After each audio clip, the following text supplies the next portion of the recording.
Just hiking along the river here, I found something in the water we might find a bit interesting. I've got to be careful though, because you don't want to get bit by one of these bad boys. And it's a good thing I bought the Polaroid glasses today. Let's go and have a look. Just got to sneak in quietly.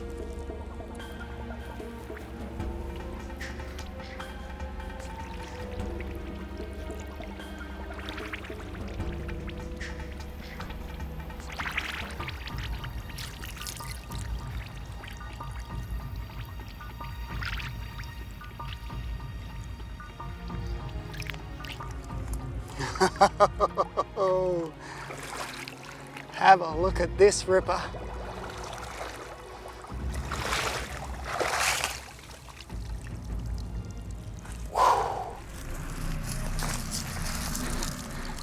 Easy strong, easy strong. Wow, this guy is so strong.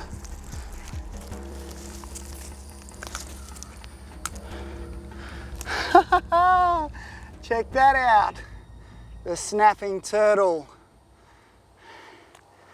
Hey buddy, how you doing? Wow.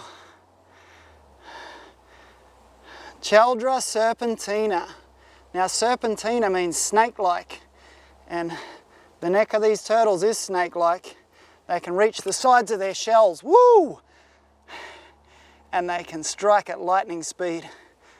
So I have to be really careful on how I handle this guy. They've got super strong legs too. Look at those legs. Wow. Check it out. That's awesome. These guys are awesome predators. They'll catch and swallow whatever they can get. Frogs, water snakes, fish, small birds, and that powerful jaw. The snapping was super sharp jaws. Oh, he's heavy too, I tell you what. I have to put him down. It's okay, mate, it's okay. So this is a common snapping turtle, and there's another species called the alligator snapping turtle, which grows massive. These guys get pretty big as well. The males are the larger of the two. They get up and over 10 kilos, and there's reports of them being up to 30 kilos, which is like 70 pounds. And the alligator snapping turtles get much bigger than that. These guys take 12 to 20 years to mature, so it's a long time. They're found in Canada, across to the Rockies, down to Florida, and up to Nova Scotia. So fairly widely distributed. They're a least concerned species, but their cousin, the alligator snapping turtle, is not. Now these guys are hunted for their meat, for turtle soup. Yuck. Freshwater turtle soup, that would be absolutely disgusting. I think I'll pass on that. Oh, wow. I'm gonna put him down for a little bit.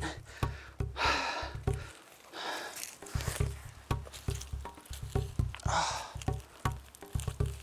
I have to be careful, very careful. Look at those claws there on his webbed feet. Got a little bit of armor on there too, very prehistoric looking.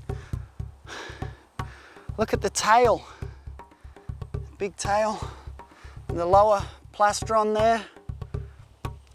It's just joined on the sides by a little bit. It's just a couple of inches there. And you get a look at that mouth. It's super sharp. So of course his nostrils are positioned so he can just stick his nostrils and his eyes out of the water when they come up to breathe. And I want to give you a look at this tail. The tail is very prehistoric looking, but it's a bit like holding a hand grenade. It could go off at any time. So as I said, they take 12 to 20 years to mature sexually, and the females can store the sperm for many seasons. And it's a boy. You can see there, that's his. So the females dig a hole and lay up to 80 eggs. And then the eggs are predated on by crows, ravens, foxes, raccoons. even mink. When the little turtles hatch out, they're picked off by herons as well. Even big American bullfrogs will eat the little ones.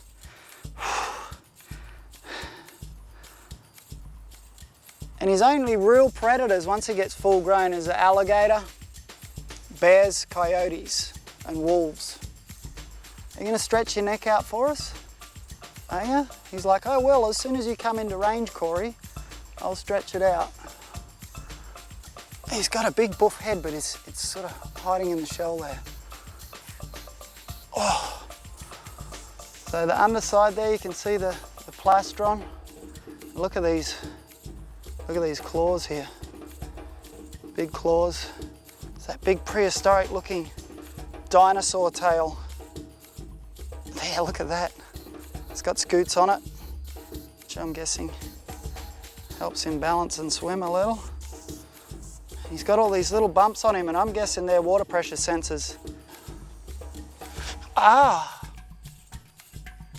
Oh, just split me.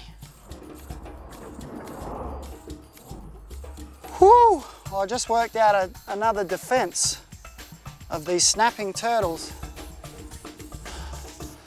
The back spines on the back here are very sharp. You put your finger in there, he'll wedge your tail. Wedge his tail. Oh, oh, oh, look at that. He's reaching right over. He's grumpy now. Don't like being on his back.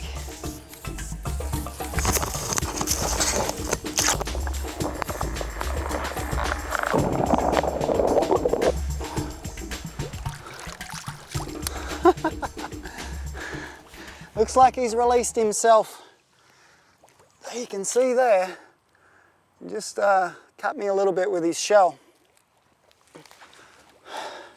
But it's very important not to pick him up by the tail because it can actually damage their vertebrae. It's not cool at all. It's another one of his defenses here. Once he feels threatened, he'll dive in there and he'll burrow underneath the mud to get away from predators. And that's exactly what he's done. He was so heavy I was trying to hold him up, but when you put him on the ground, those front claws are so powerful, and then his neck came right out and I was like, woo!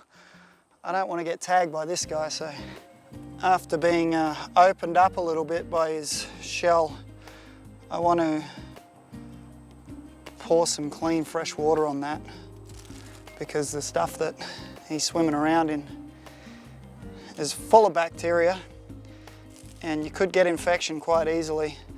Basically all the leaves falling from the trees decompose. There's tons of bacteria in there, so. And in particular with any animal bites, you know, definitely anything that bites you or scratches you, you want to run it under clean water for a good 5 minutes just to flush it right out, and then use your antiseptic or rubbing alcohol.